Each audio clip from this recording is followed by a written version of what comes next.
don't have a team like mine, so you'll never understand. When did you become a Lakers fan? At 1981, March 17th, 1981, at 9 p.m. Yeah. I was 9 pounds 1 ounce. Yes. Is your daddy a fan, or are you from LA? My mom was a fan.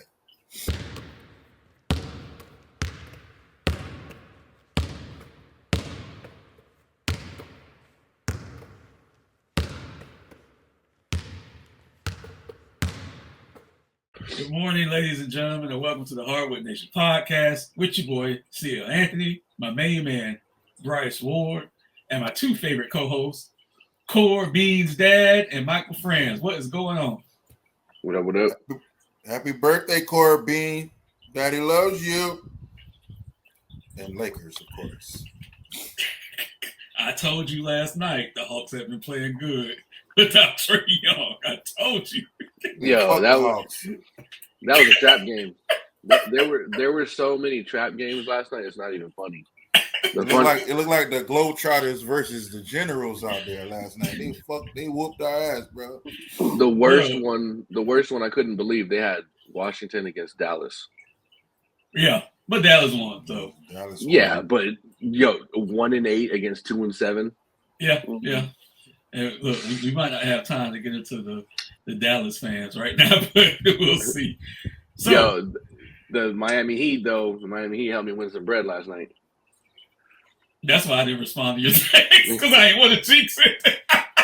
Nah, yeah, you didn't need to, man. That plus 3.5 was a gimme. It was. So we're gonna get started. And like I said, I know Mike's been busy lately, but I want us to get your thoughts on this latest gambling situation with Damon Jones, Chauncey Billups, and my mind's drawing a blank right now. Oh yeah, and then Terry Rozier. This is just crazy to me. Like I don't know, that whole situation is nuts. It doesn't surprise me. I mean, we've talked about this type of stuff for quite some time, about how gambling and sports betting itself is kind of leaking into the actual professional sports themselves. We have big names like Shohei Ohtani already. We mentioned that before with his interpreter, which is kind of funny to me. 10 days after the whole situation, it gets dropped, etc. I personally feel that was Shohei that was doing the gambling, but it wouldn't surprise me if that were the case. But these guys, I don't know. I think everybody has their different reasons, but I think the commonality between a lot of these situations that were coming out, like we hear Malik Beasley, right? Malik Beasley was like one of the first names next to Terry Rozier. After the gentleman from Toronto. And I think that this is just like a situation, just poor money management. Malik Beasley had certain debts. What was it? Terry Rozier had like an $8 million tax bill, right? So they're trying to, in my opinion, they're looking for other ways, other means. But when you have that type of opportunity to play in a professional sport, earn a professional contract, it's hella unfortunate because you see a lot of these guys go broke due to just bad decisions, whatever it may be. And these guys got wrapped up. You have, to me, it's two things. It's either like the bad money management or arrogance. Arrogance because they need that edge, whatever it is. They need that competitive edge. Money's just involved, etc. They get that point to they're the ones that are throwing $1 million on red, when they're in Vegas, So I think those kind of tie in together in itself. And this is just a situation that is super deep, but we're not going to see, outside of LeBron's name being thrown out of there for information, I don't think we're going to see big names like all-star names or, what we would consider as like Hall of Fame names. We wouldn't see any of those within these type of scandals outside of, let's say, Chauncey Billups. Everybody else is probably going to be smaller names. But, I mean, to go as far as having X-ray tables for these poker games, that's Boom. You know, The smokers. it's like if you're gonna sit there and you're gonna, in my opinion, if you're gonna sit there and go that far to have an X-ray table, that's going pretty far. You know what I'm saying? Like the links that these guys go to make these things, to make these type of games. I mean, you always believe in Vegas, the house wins, right? The house is always winning. House is always winning. Why is that? The only way is because of the fact that these guys know what's going on, in my opinion. You know what I mean? Like there's way too much that is controlled in the betting world that, you know, it makes the outcome come certain ways.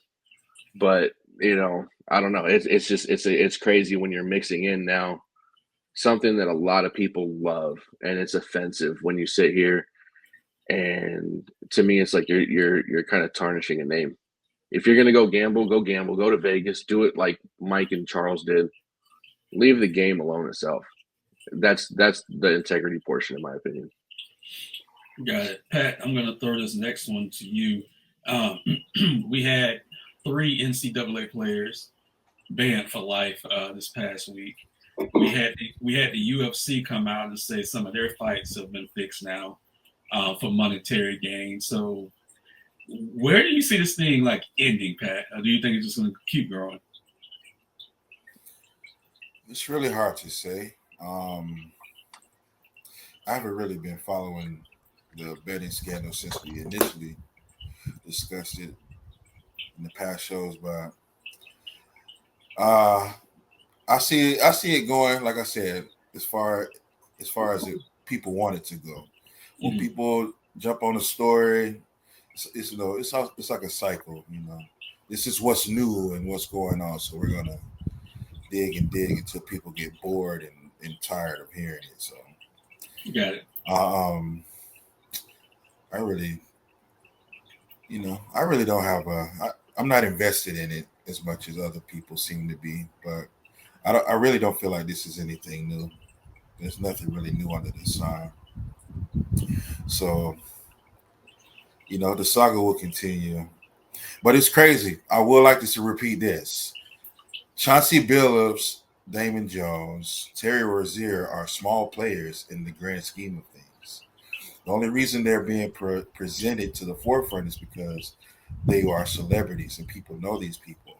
But they didn't organize these scams or this entire scheme. This is organized by the mafia. So it's just ridiculous that these people are the face of this new scandal.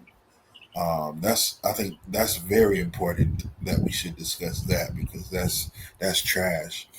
These men, although what they were doing is wrong and some may view it morally wrong, they are the orchestrators of this. They're pawns in the grand scheme of things. So we can do that.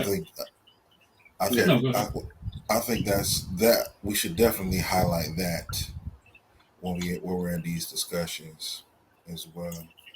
Yeah, we can do that. Bryce, you want to tackle that one? What part exactly? So the part that because we know that we have the NBA connections to this gambling thing, but as Pat said, they're not the ones that's originated this. You know what I'm saying? They're pawns. So I definitely think part of the appeal to originally disclose this the way they did, like Cash Patel did it in a press conference. I think mostly the NBA names are a way to get people interested. Like you said, Pat, it's the name recognition why they're being pushed to the forefront, anyways. But I think that naturally happened with any case that had some celebrity side to it. Whether it was this time it just happens to be NBA players. So they're the highlights on them. But if it was some actor or actresses or NFL players, that I think naturally the spotlight goes towards whoever the names that the people know already. They can say mafia or mob ties, and that name is shocking, but no one knows, no one knows these people's names anymore, like they used to be as famous. It seems like So I think that's part of that part is just you know they do want recognition, that they do want eyes on the story for as much as they want it to. So the names they're using are the high profile names. So that part, whether or not it's fair to those guys or not, is if you want eyes on, if you're calling attention to whatever you're calling attention to, you're using the high profile names. The Chauncey Billups one was always the most shocking to me, just because he is like a current head coach. Um, yeah, the player is one thing, and Terry Rozier, but the name Chauncey Billups was shocking. And then I wouldn't be surprised if we had maybe slightly less high profile names come out, or there's some that they just don't have the kind of evidence they want to put their names out there. But I wouldn't be surprised if there's more. It's just whether or not they're already high profile to begin with. So I don't know. I've been more like Pat. It's like I've been, not that it's not an interesting story, but this is something that, in my eyes, has been going on for a long time, anyways. And it's just with the way sports betting is being promoted now and how much money is behind it now. It's not just it's not like a deep fan sports issue that people are aware of. It's just becoming more mainstream, and there's always been these investigations. I mean, the mob ties in sports is also nothing new. So it's I think it just happens to be a very exciting story for this time. There's some high profile names, and they have to figure out what they're going to do with their partnership with betting going forward. These sports books that are so popular, there has to be. Uh, I guess since it's kind of new-ish that everybody has access, they're going to have to figure out new ways to kind of regulate some of this, or it's going to just be bananas like what we've seen already. People are just going to continue to find ways to manipulate it because they've always done that. So nothing Yeah, new really on that. yeah. We're not saying it's new. We're not saying gambling just started. Gambling's been going on forever on sports and everything The else. way it's going on and the access, I think, is different. Correct. The access, and then from the integrity standpoint, as far as protecting the league, it was a bad look. One, for the bullshit ass press conference, and two, they have those guys highlighted because that was a dog and pony show. I told you that when it was coming on when I was watching it. My next question, then we're gonna pivot off of that. Whoever wanted can take it. Adam Silver apparently spoke to Congress Wednesday about the situation. I haven't heard anything from that. I've heard absolutely nothing from that. So whoever wants this question, go ahead. But well, they got to try and polish it a little bit. Of course, they're gonna, before we hear any of the details. I think it's either gonna fly low under the radar, period, because we're what 2 weeks into 3 weeks into the arrests, right? yeah, So, I mean, right now, like it might be flying under the radar where some people with the season started and everything, that it may come out, and it's almost like buying them time to be able to, what information are we going to give? What information are we not going to give? Polish that in that sense. I don't know. I kind of feel like, as well, just to kind of add on to something real quick from Bryce. I think that what ends up, like, I kind of feel like that what ends up happening is, when you're talking about the mafia ties and whatnot, the way I look at it is like the mafia is almost like a big bully, and bullies take advantage of certain situations. And that's why I say, like, they prey off of individuals that are either in a bad position, like, let's say Terry Rozier, $8 million in a tax bill. What are you going to do? Even though he was getting what, a $26 million deal still, yeah, right? It's like, that's a lot of money. Like, you should be able to take care of your tax bill, but I can't pocket check. I don't know what's going on. I don't know who he's got on payroll, this, that, and the other. But I feel like these guys are, it's like they come to them with, no pun intended towards anything, but they make an offer that they can't refuse. You know what I mean? prey off of people in vulnerable situations. So, but as far as the information from Adam Silver, we might not see that for a little while, if at all. And if when it comes out, it's probably going to be minute details. I'm gonna keep digging. I'm pretty good at finding shit. I'm gonna keep digging on that. Bryce, so since we last recorded, Steve Ballmer was hit with a lawsuit with 12 of the investors of Aspiration. Is there any more smoking guns that we need, or any other way that Steve Ballmer can dodge all the evidence? I mean, what do you think, man? When I saw how many were coming out with lawsuits against him, the first word that came to mind was scapegoat. And it's like everybody got together and they decided, well, what's like the common denominator here, or who's the common denominator? And it's like it seems like everybody at Aspirations came to that conclusion pretty quickly. They're like, oh, it's that guy, it's Ballmer. He's the one who did everything. And yeah, I don't know if he can dodge all of this. There's too much heat, I would say, from the investigation, and now from the business side, the legal side, like away from the NBA, is this other these all these other lawsuits. So when I saw that was almost like a smoking gun to me. I mean, whether or not it affects the NBA side of it at all, I mean, which I don't see how it could not, but the fact that like 11 or 12 came out. 12.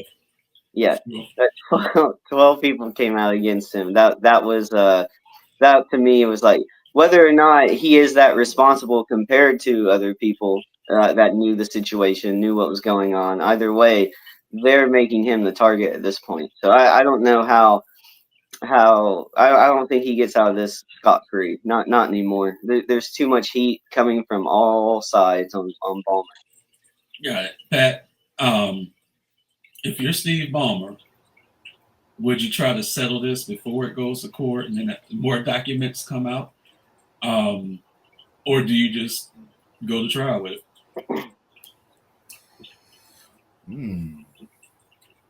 I don't know. That's a good question. There's so many moving parts involved, and there's a lot at stake.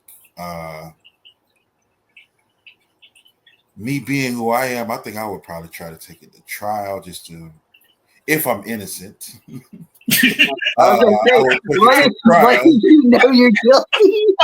But if I'm guilty, we're gonna try to settle this out of court, bro. I mean, I don't. How would he?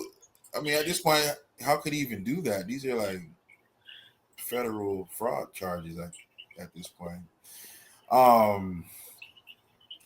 Bro is in the pickle, and I don't see how he's gonna get up out of this. You have investors that are suing him now. There's no honor among Steves. You think those investors are innocent in this whole shindig? Planting trees and making money, like that shit is ridiculous, bro. Green, whatever the scheme was, we don't have to go back on that, but Yeah.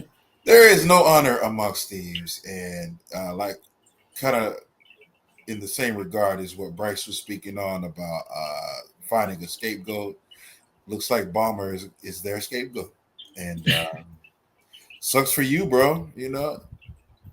This is karma. This is what you do when you do dirt, and that shit comes back on you. So, yeah, you did a lot of fuckery to become a billionaire. So, well, probably sucks for you, bro. No. Sucks for you. You could have gave me that. You could have fed a village. you could have built some legacies, some scholarships, some grocery stores, some farms, something. But you wanted to bring Kawhi Leonard to the Clippers. That is. Yeah, you would have planted some trees at least. Kawhi didn't even. I would have planted some orange trees, banana trees, peach trees, damn oak trees, and man, what? Mike. My bad, Pat. Yeah, bro, I'm just talking shit. Mike, before I hand it over to you, because I'm curious to see how you feel now. The and I've said this every time we've talked about it. The hilarity of it is, had he planted one tree, or sent out one tweet, or made one fake commercial, speaking of Kawhi, this wouldn't even be an issue. So, have at it, Mike. I think he should consider in settling, in all honesty. And I speak from this position because I just literally ran through the series of suits for the third time, like in the past like 4 months. You know what I mean? So I'm sitting here watching like how these guys get away with a lot of shit. You know what I mean? Mhm. And if he's looking across the table during any depositions or anything, if he sees somebody like Harvey Specter sitting across from him, he better settle. You know what I mean? But I feel like it's unfortunate because the way that the public views, and just in general views a settlement, it's like almost an admission of guilt, right? Yes. That's how we would see it. Oh, he's settling, he must be guilty. But at the same time, if he doesn't settle, it could get a lot worse. Of course, that doesn't take away anything about not, being a scapegoat or anything, because he is going to be the scapegoat. He's the one with the money. You know what I mean? He's going to be the face of the situation. The guys from Aspiration, they're in jail. What are they going to do? So somebody's got to come that has their pockets open to begin with. Unfortunately, it's in this case Steve Ballmer for him. But it by settling, it takes it from going and getting even worse, right? Just if it gets viewed a different way in that sense, then settling doesn't necessarily say I'm guilty. It literally just says the bleeding is happening, and I need to put a Band-Aid on it.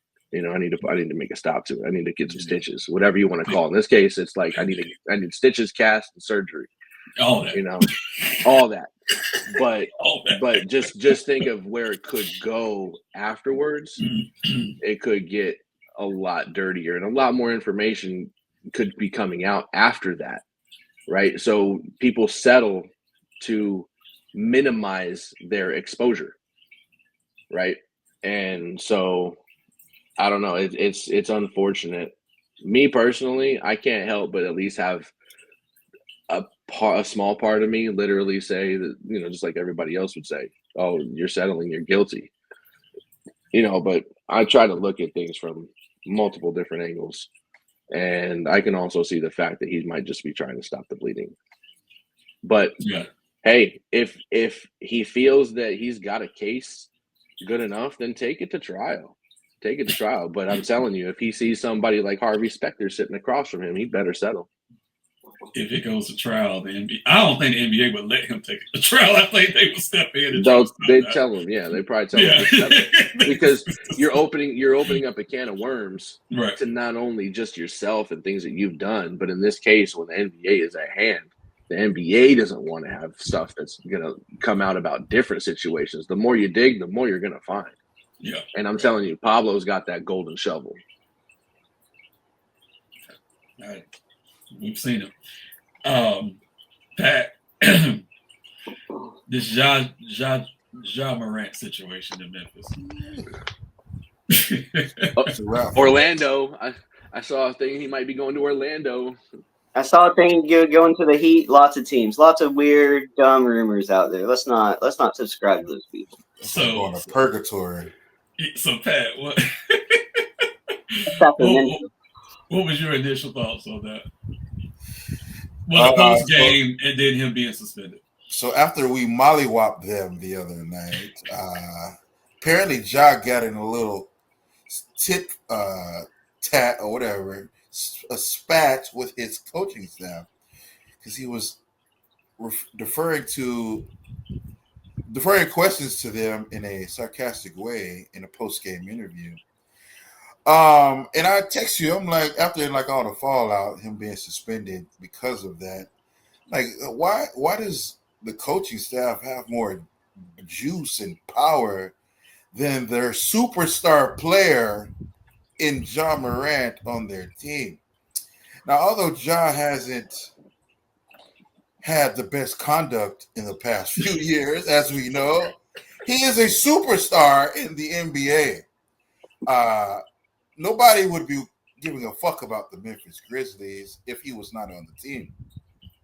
So you would think that his stardom would have more weight on the team, but apparently there's been some conflict between him and the current coaching staff within the last couple of seasons, as I was informed by our wonderful host. So, with that being said, Ja Morant's time is up in Memphis, and he will be leaving probably before All-Star break. It's widely known. Kevin Durant was talking shit to T. Morant a That couple was weeks hilarious. ago, That was telling him, hilarious. bro, he up out of here, you know? Mhm. So, Ja, he put himself in this position with his conduct, but he has been playing shitty lately. I don't know why. There's a lot of shit we don't see. He was pretty much absent in that Laker game, and thank God, because we needed that. We needed that win at that time. But I'll take him. John, bring your ass on out there. We'll give up somebody for you, bro. Y'all And don't most need of him. most of the league will take him. If you don't take him, you're a damn fool. John Morant is one of the best players in the league. Y'all good. And I'm pretty sure y'all can use the ticket sales. Nobody wants to see a Magic game. Okay? Oh God. So bring him down there to You know what? I was gonna say you don't want him in LA because you don't want him to taint what Luka's doing down there. But you know what? That'd be perfect. You guys go ahead and get John Morant and have T over there next to Jack Nicholson. See how that goes real quick. That would be that. I would love to see that shit all season. No, we're gonna have him up in a VIP box. He not sitting courtside at the Mhm. Staples Center. That's reserved for A-listers. You feel me? But or the crypto arena, whatever they call that shit now. Yeah, it's true. But any team will take John Morant. He just wore out his welcome in Memphis, and that's sorry to say. For Mike and Pat, and Mike, you might have been on some of these episodes. Pat, me and Bryce covered Memphis extensively the last 2 to 3 years and how they were positioned to be the next team in the NBA. So when I look at OKC, what they're doing right now, that should have been Memphis. Like they were on that trajectory, and then the wheels fell off through the immaturity, through the whatever. The coaching change was fucked up because that assistant coach, who's the head coach now, railroaded the former coach who ran the offense around Ja. Now they're trying to run a motion offense, which kind of takes the ball out of his hands, which is why he was disgruntled last year and why he's upset now. So it was a lot of events that led up to where we're at right now. So the management is sticking by the coach because that's ridiculous. It is. For whatever reason, he's in their ear. So I do believe Ja's time is up in Memphis. Should have been up, to be honest with you. As far as everyone's saying where he needs to go, this and that, whatever. He's going to go somewhere. Okay. The only thing I'm going to say about Miami, only because that's my team, I haven't heard Orlando. I haven't. The only thing I'll say with Miami is, well, I wasn't taking a shot. I was about to, but I had to restrain myself. I love you, Bryce. I know it's really hard for you to hold back, Pat, so I appreciate that. I think Miami would be a good fit for him, but the extracurricular activities is done. T. Morant on the sideline is done. Like, we're not going to deal with that shit. Yeah, Pat Riley not putting up with none of that. Yeah, we doors open. They tie Orlando. Anytime a disgruntled young star who looks like he needs an attitude check, they're like, send him to Miami. They'll fix him. Pat Riley will fix him. Yeah, and I don't think that's a good city for a job too, though. That's the thing. That's the thing. So it's just like, generally we do fix people generally, but Mike, do you think he's done in Memphis? Oh, absolutely. There's no question about it. But the trade portion though of like where he's going to go and who's going to be traded for him, that power lies within the other teams. Like it's not like the Memphis Grizzlies are going to shop him to actually go for a goal to either make their team better and get deeper, etc. They're literally trading him because of conduct detrimental to the team, and it's the pattern that's been happening for the past few years. So I think one of two things they're gonna send him to a team that's gonna be going into oblivion. Like let's say the Washington Wizards, they're not gonna be going anywhere anytime soon. So okay, we're gonna move you over to Washington, and then what they get in return, that power comes from like Washington has the negotiation power at this point, right? Because Memphis is going to try and move him, for those type of reasons. It's like, well, okay, we might trade you for like a second round pick and like 2 bench players because they're trying to move them. So it's going to be interesting to see how it's going to be. Like I think with the 2 biggest names that are probably going to be drawn come trade deadline, you got Ja Morant and you got Zion Williamson. And I think those are 2 whole different paths, right? Because you have the troubles that Ja has had. You've had kind of just an injury situation with Zion Williamson, right? I feel like the Pelicans would get a lot more in return for Zion than what Memphis is going to get in return for Ja. You know what I mean? So I don't know. It's going to be interesting.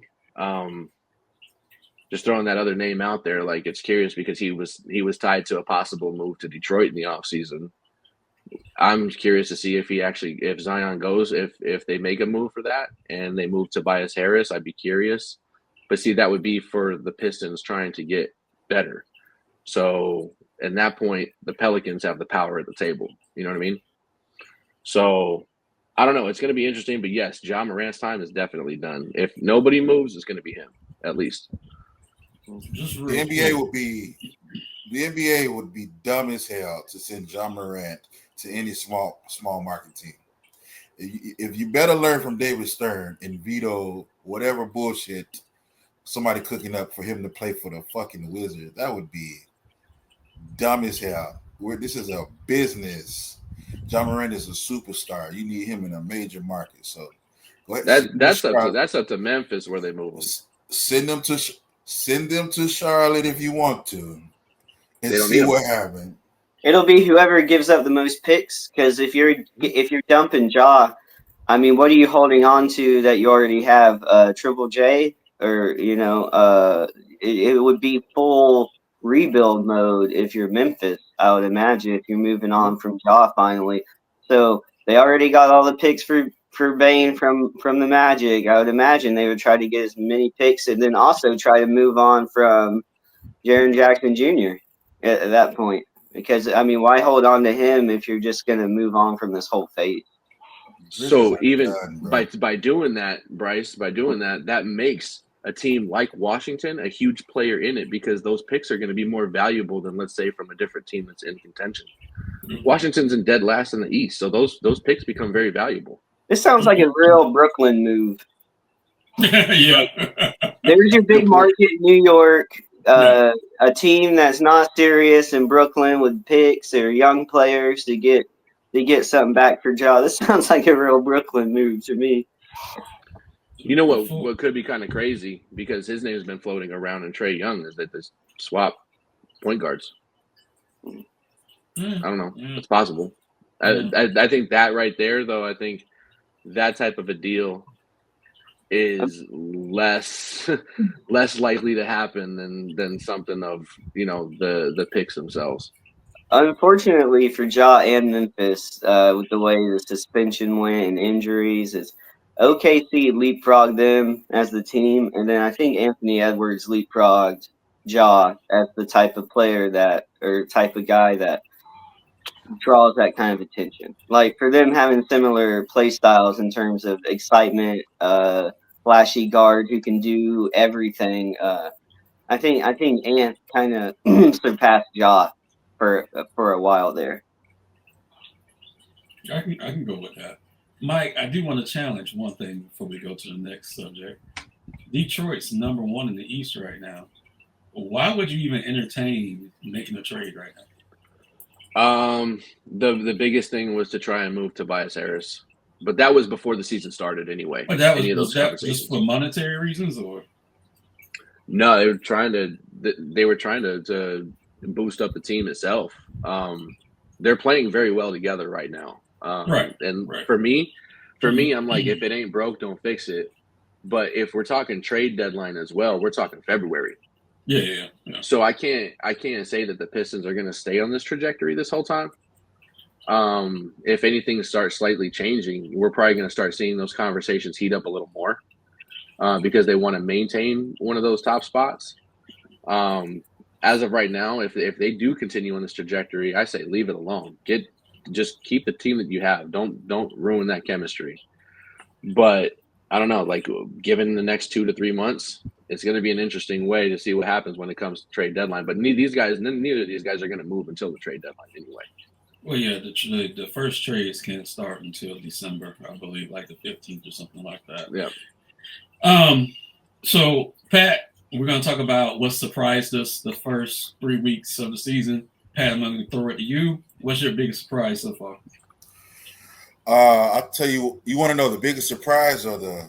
Okay, that's what you asked me. My biggest surprise is Detroit being number one in the East. I will say that, but they haven't been beating like any like teams that are good. I was just looking at their schedule, so that shit fugazi to me. That's fool's gold. Uh, Austin Reeves averaging 40 points up until recently. Big surprise. I knew he would have a better performance this year. As I said in the pre-game, I told you to draft him on your fantasy draft team, but you didn't listen to me. 50-point triple doubles, 40 points per game. That was a big. I thought he would be averaging around 20, 25. But 40, pretty impressive there. In the West, I didn't think Wemby would be playing at the level he did. Now they're starting to figure him out now. So these past few games, he's not been performing like he was in the first few games. So we'll see how that goes. But in the East, it's still up for grabs. The Magic are playing just as expected. I just want to highlight that. I really wanted to see the best of Pat, and he just couldn't help playing just as I expected. He asked for your biggest surprises. So if they're as expected, Pat, move the fuck on. I love you, man. I'm petty as hell. I have to get the opportunity I can. The biggest surprise, Triple J. He's Miami Heat's best player. This is like the number 4 surprise, by the way. Mm-hmm. Triple J. We may talk.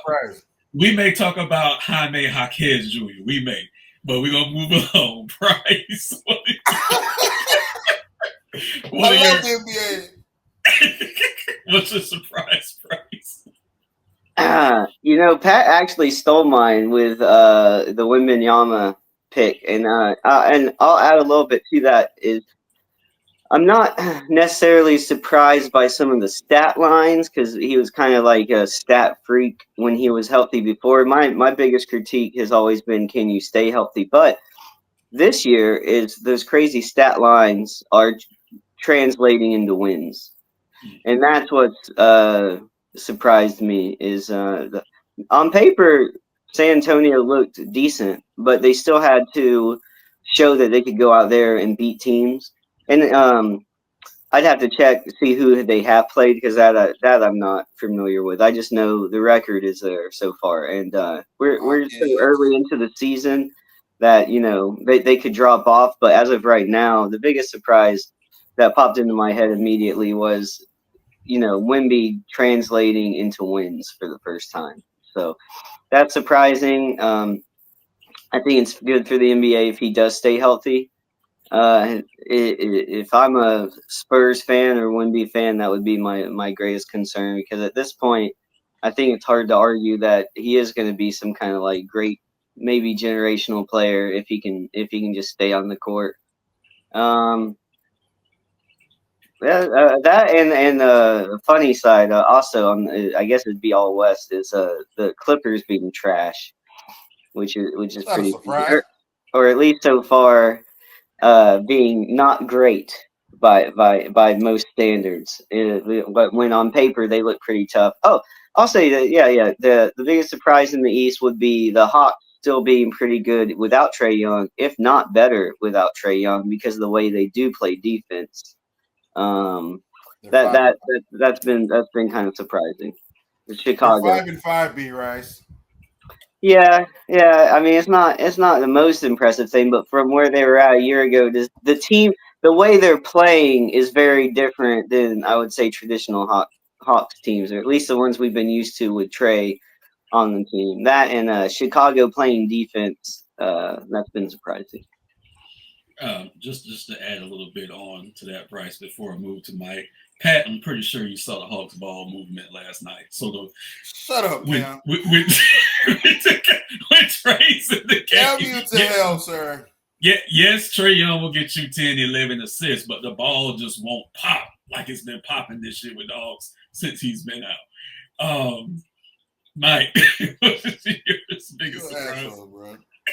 So mine, I was going to use the Clippers because the Clippers were they were almost in the Western Conference Finals last year, right?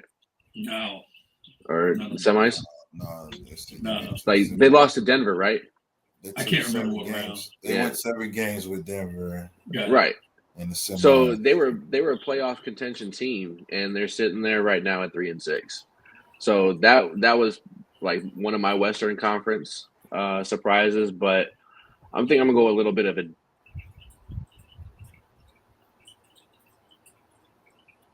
Mike.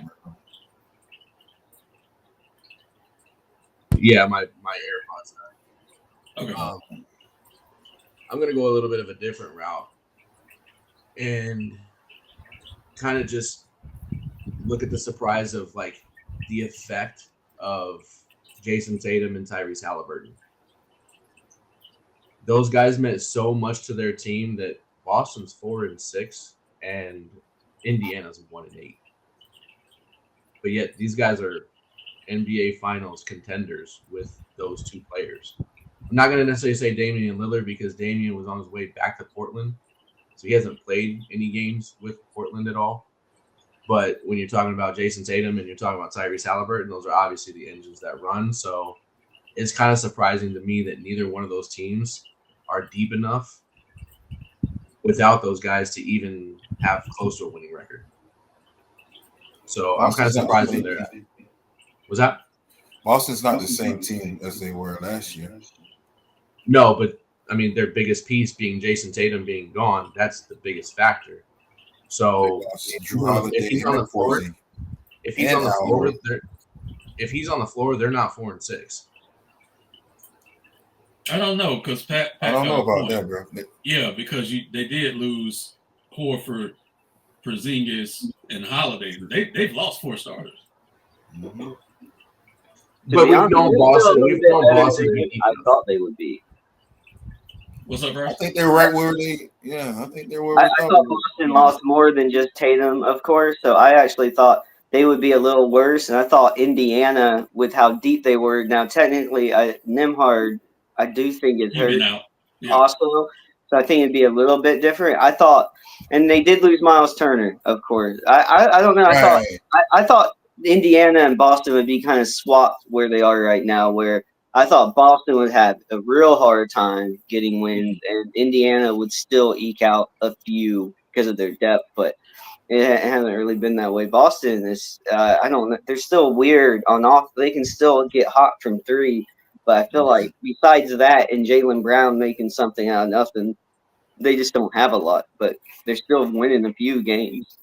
Mm-hmm. Especially on the defensive end, they can't really stop nobody.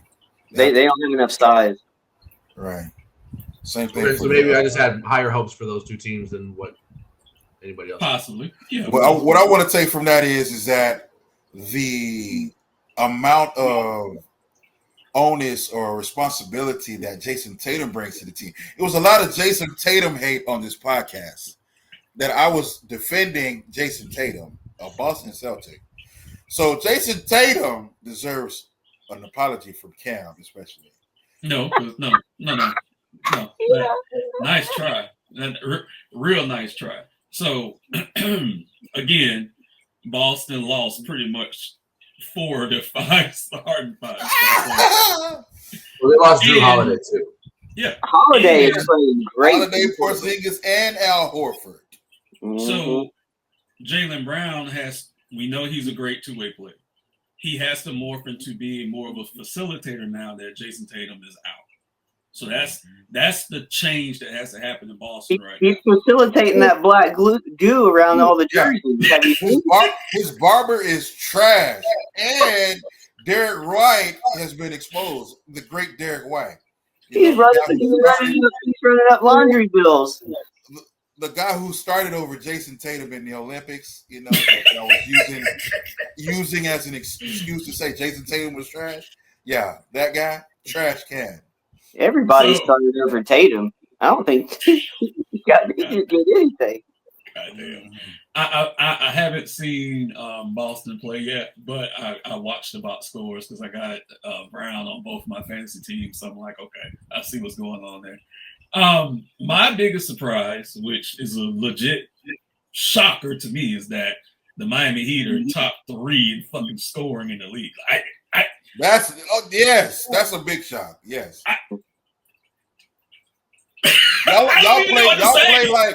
Y'all play like Phoenix in the early 2000s. Bro, that ball is transition. popping. Y'all go. Yeah, the ball is popping, bro. And I'm just like, every game now, I'm like, okay, we're gonna have that one game where we score like 80 points, and that's the end of it. But last night, I think we dropped 136 or some shit like that. And I'm just like, what is going? I'm not used to this. And the defense is still good. Yeah, you're welcome. So Triple J grabbed the rebound, he gone. Every time he going straight to the rim every time. When that bro is super shape, bro. He's lighting the court so much. Spolster's house caught on fire. Did y'all see that? Nice one, Bryce. Nice one. Fuck you though. So you gonna send some canned goods or some food down there to the little Spolsters? No. I think he makes enough. He'll probably just go stay in an extra house he owns somewhere. I'm sure. He might. Yeah, he'll be fine. His house got on fire, bro. Just done. Spolster's house is gone. It is gone. Oh wow, that's crazy. Yeah. I'm really shocked by Miami. Even contrary to what Pat believes, Portland's actually been playing good basketball. Like Bryce said, Drew Holiday's been playing great over there. That's fool's gold, bro. Man, look, I'm telling you. Was that the game that Austin Reeves had the game of his life? Was that against Portland? This is nothing new, sir. Austin Reeves. I told y'all this preseason. But they lost the game. We did. Did we lose the game? They beat Portland. They beat Portland? Portland. Yeah. We came back and beat Portland. They had us down like, yeah. We only lost to the Warriors, the Hawks, and some other team. I forgot. Okay. We're 7-3, guys. All that talking. I really wanted to talk so much shit to y'all this morning because y'all was talking crazy in the preseason. But I'm gonna let y'all slide today, boy. No, it's a long season. You talk shit. You talk shit now. You should talk shit now before you can't. It's never a good time to talk how good your team is because it's at the point of the season. Man, fuck Lakers. All right, we're gonna do one quick little round table and then we're gonna wrap it up because I have a theory in the back of my mind. I've spoken to Bryce about this. Michael, gonna throw it to you first. Is LeBron James gonna play this year? Oh yeah, we're just not gonna see it. We're not going to see it until just mid-November, though. So, Ooh, I it's November 9th. yeah. So he got like what, like a week. He got like a week. I think he's slated to come back on the 14th. Yes, sir. Yeah, we'll definitely see him play this year. Absolutely. Okay. Which means to me, Bryce, we got to have a conversation here in regards to that fantasy league. You know what I mean? I got players. My team is right behind Cam in the league. So, Hey, Bryce picked LeBron in the fantasy. I forgot about that. Yeah, he did. Yeah. The Laker hater. Yeah. It's all business when you need stats. So Pat, considering how the Lakers have been playing without him, do you think LeBron plays this year? Oh yeah, and I welcome him back. We're going to fuck the league up this year. We have 3 genuine number 1 options on our team, and y'all are in fucking trouble. Laugh now, cry later. 3? That's a stretch for Austin Reeves. I'm sorry. Well, yeah, Austin Reeves would be the number 1 option on the Orlando Magic right now. Austin Reeves is going to lose a lot of touches when LeBron comes back. Thank you. Mm-hmm. Yeah, that is true. That is true. But he would be a number 1 option on most of the teams in the league. Has any one of your number 1 options dropped a 50-point triple-double this year? He ain't goddamn triple-double. Everyone has a career game. I mean, Aaron Gordon dropped a 50-piece. It's not going to keep happening. Right. I rest my case. My guy who I believe in the fantasy chat, a couple people laughed at me asking if I got Duran. Yeah, 20 games are going to be consistent. Mm-hmm. Yeah, he's good. He's legit. He's good. It's hard to stay on top of fantasy forever. You know, you got multiple championships. You know, sometimes it's best to take a year off just to, recalibrate, take it a little more seriously. It's hard to win back-to-back championships. So I get it. Didn't I win like 4 straight? No. You sure? You didn't win 4 straight. I think you won back-to-back and then win a year and you won. I've won before. We've had other multiple back-to-back. You've won twice. You've won twice. Yeah. Mike won once. I've won 4 times. Mike hasn't won in our league, has he? Yeah. Yep. Okay. Well, I won. It was the crazy story, and I think Pat might enjoy this.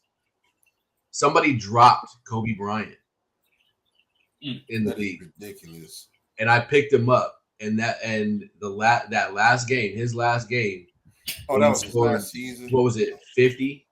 60. 60 off of 50 shots, but 60 points. Yeah. 6. That game ended up winning me the league that year. That's crazy. Nice. Yeah, Mike was one of the first winners. And let's get back to the league. Let's get back to the NBA. Lakers. First time though since then, my team is healthy. Hey, the Magic are trash can, as I predicted. Let's see how they are in the season, because they will not stay where they are right now, sir. Desmond Bain got kicked out of the game the other day for Give us a frustration. Excessive Tyrannosaurus arms used. Yeah. And if he didn't have those T-Rex arms, he couldn't have spiked that ball as hard as he could, sir. All right. Good. Fuck the Hawks. That's what they get. Has put up a great 11-6-1 performance. One game he had like that.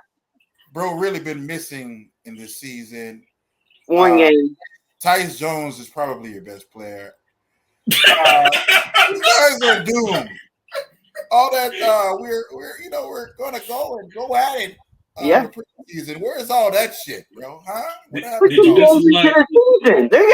gonna be just fine. I stand by my original guess by saying the Magic will end up with a better regular season record than your Lakers will. I'll stand by that. Looks like you're losing that war right now, buddy. Yeah, and I know. It's called a battle, sir. The season's a long, long war. We'll be all right. Don't you worry. Okay. Don't you worry.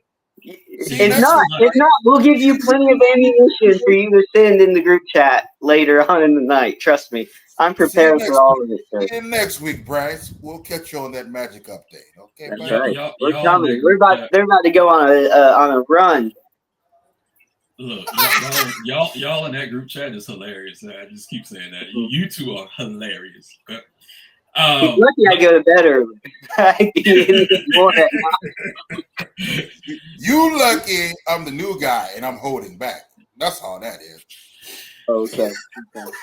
Mike, thank you for jumping back on today. I know you missed us. We missed you. That's going to be it for this week's episode of the Hardwood Nation podcast. Please like, subscribe, and share our content. Drop comments below. We usually respond. Everyone stay safe, and we are out. God damn it, y'all. Bryce, I'm on your ass, boy. I'm on your ass.